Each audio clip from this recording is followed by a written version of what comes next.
오늘 주시는 하나님의 말씀은 출애굽기 34장 18절에서부터 35절까지 말씀입니다. 제가 34절과 35절 읽도록 하겠습니다. 그러나 모세가 여호와 앞에 들어가서 함께 말할 때에는 나오기까지 수건을 벗고 있다가 나와서는 그 명령하신 일을 이스라엘 자손에게 전하며 이스라엘 자손이 모세의 얼굴에 광채를 보므로 모세가 여호와께 말하러 들어가기까지 다시 수건으로 자기 얼굴을 가렸더라. 아멘.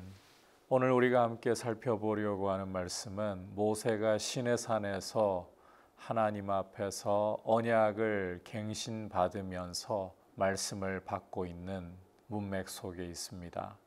하나님께서는 이스라엘과 언약을 갱신해 주시면서 비록 이스라엘이 금송아지를 만들어 하나님을 배반하고 하나님께로 등을 돌렸지만 하나님은 이스라엘을 버리지 않으시고 언약을 갱신해 주심으로써 이스라엘을 신실하게 말씀대로 대하고 계시는구나 하는 증거를 보여주고 계시는 것이죠. 그 가운데 이제 하나님께서는 이스라엘에게 우상 숭배를 금지하시면서 오늘 말씀에서는 하나님 앞에 세 가지 절기를 지키라. 18절을 보시면 무교절을 지키고 그리고 22절을 보시면 77절 곧 맥주의 초실절을 지키고 수장절을 지키라. 이렇게 세 가지 절기를 지키라고 말씀을 하고 있습니다. 이 무교절과 77절 다른 말로는 초실절 그리고 수장절은 이스라엘의 이 농경 문화와 연결되어 있지만 구원 사건을 기념하기 위한 것입니다. 그것을 잘 보여주는 것이 무교절에 대한 명령이에요. 18절을 다시 돌아가 보시면 아비벌 그 절기에 이래 동안 무교병을 먹으라. 이는 내가 아비벌에 애굽에서 나왔음이라. 이 무교절에는 하나님께서 애굽에서 구원해 주신 은혜를 생각하면서 무교병만을 누룩이 없는 무교병만을 먹어야 되는 거예요. 다시 말해서 구원 얻은 하나님의 백성은 구원의 은혜에 합당하게 거룩하게 살아야 한다는 것입니다. 이 무교절과 관련해서 하나님께서 모든 첫 태생은 다 내 것이다. 심지어 가축의 모든 처음 난 수컷도 다 내 것이고 나귀의 첫 새끼는 어린 양으로 대속하라. 자, 이 말씀을 하시는 이유도 하나님께서 애굽에서 죽음의 사자를 보내어 애굽에 처음 난 것, 바로의 장자로부터 종의 장자 그리고 심지어 짐승의 첫 것까지 다 치셨잖아요. 그때 하나님이 이스라엘의 장자들과 처음 난 것은 다 보호해 주셨습니다. 이 구원의 은혜를 기념하는 것이 바로 이 무교절, 유월절인 거죠. 그래서 이 무교절과 77절과 수장절은 농경 문화와 연결되어 있지만 근본적으로 하나님의 구원의 은혜 그리고 그 구원의 은혜의 풍성함을 하나님께 고백하며 하나님을 영화롭게 하는 하나님을 높이는 절기가 되어야 하는 거예요. 그래서 이 세 절기에 특별히 23절을 보시면 너희 모든 남자는 매년 3번씩 주 여호와 이스라엘의 하나님 앞에 보일지라. 어떤 일이 있든지를 막론하고 이 무교절과 77절과 수장절에는 이스라엘 남자라면 누구도 예외 없이 하나님 앞에 나와서 하나님 앞에 보여야 하는 것입니다.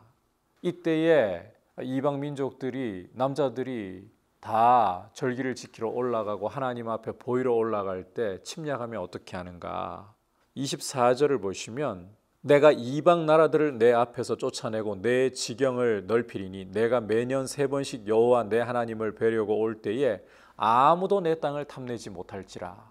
하나님의 말씀대로 믿음으로 하나님 앞에 나아갈 때 어떤 이방 민족도 하나님이 몰아내시면 어떤 이방 민족도 감히 이스라엘을 탐내거나 넘볼 수가 없게 된다라는 것입니다.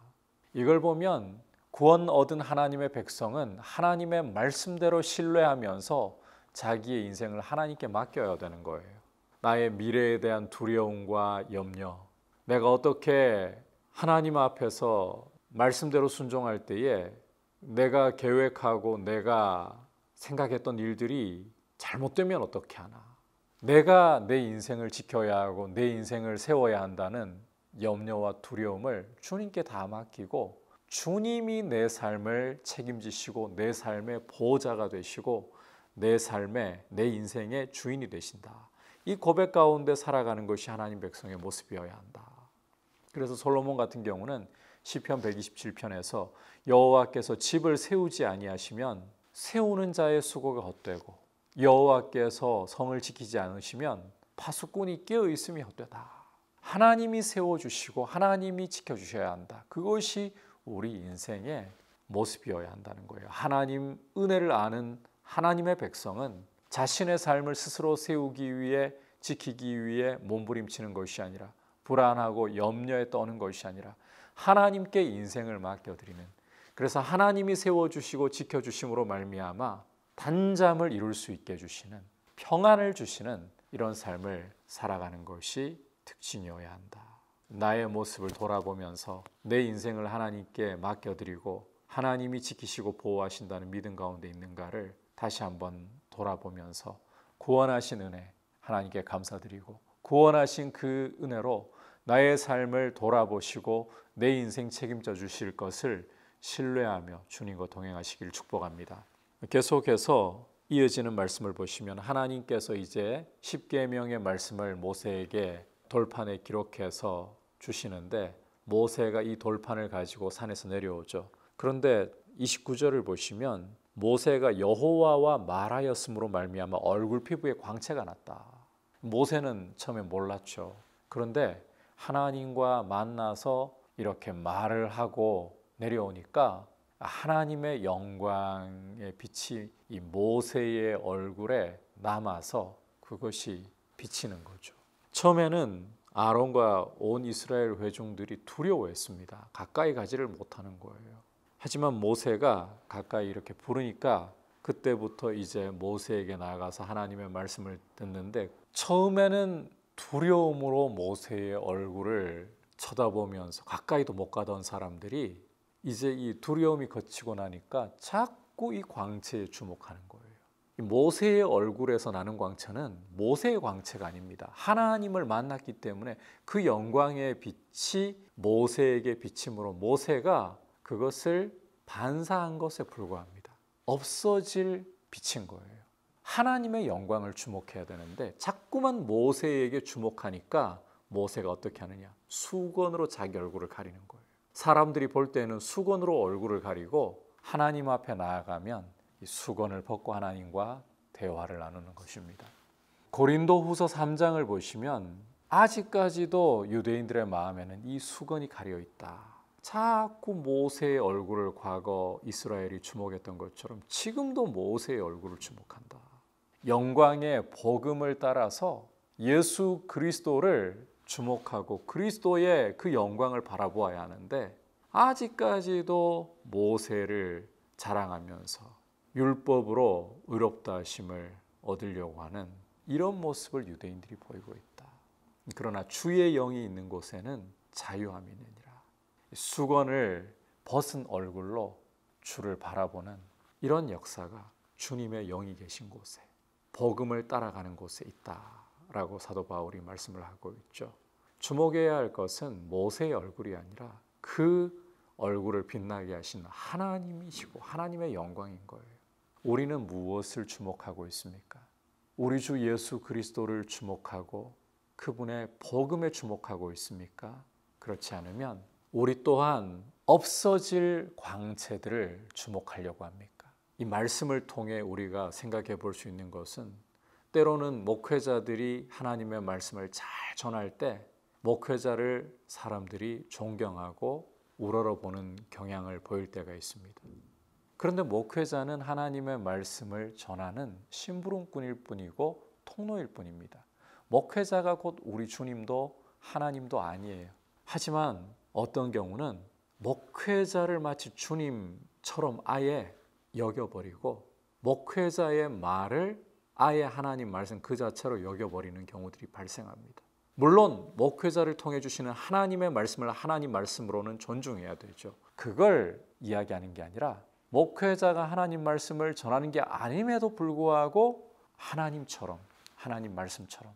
그렇게 가는 것은 이 이스라엘이 저질렀던 실수처럼 과거 또 예수님 당시에 바울 당시에 유대인들이 저질렀던 것처럼 썩어질 영광을, 없어질 영광을 주목하려고 하는 것이나 다름없는 거예요. 주님의 영광을 바라보아야 되고 주님의 말씀을 우리는 바라보아야 합니다. 거기에 자유함이 있고 거기에 진정한 영광이 있는 거예요. 그래서 사람을 주목하지 말고 주님을 주목하고, 목회자들이 말씀을 전할 때에도 목회자 자체가 아니라 목회자를 통해서 주시는 하나님의 말씀에 주목하고 그리스도께로 주목하는, 그리스도께 우리의 시선과 마음을 드리는 귀한 믿음의 모습으로 서 있기를 축복합니다. 말씀을 생각하면서 기도하겠습니다. 하나님 아버지, 구원 얻은 하나님의 백성에게 3대 절기를 지키라고 명하시면서 이스라엘 남자들은 이 절기를 지키기 위해 하나님 앞에 보이라고 명하셨습니다. 구원 얻은 하나님의 백성들은 구원의 은혜를 기념하며 자신의 인생을 하나님께 거룩한 말씀에 맡길 줄 아는 모습으로 살아야 함을 이 명령을 통해 보여주고 계십니다. 우리 자신의 모습을 돌아보아 우리 스스로 우리 삶을 세우고 지키려 하지 말고 주님께 맡겨드리게 하여 주옵소서. 아울러 썩어지고 없어질 광채가 아니라 주님의 영광을 바라볼 수 있도록, 과거 이스라엘이 모세의 얼굴을 주목했던 것처럼 하지 말고 주님의 영광을 바라봄으로 수건을 벗은 것 같이 주님의 영광을 바라보고 그 영광 가운데 자유함을 누리는 복된 삶이 되게 하여 주옵소서. 예수님의 이름으로 기도드립니다. 아멘.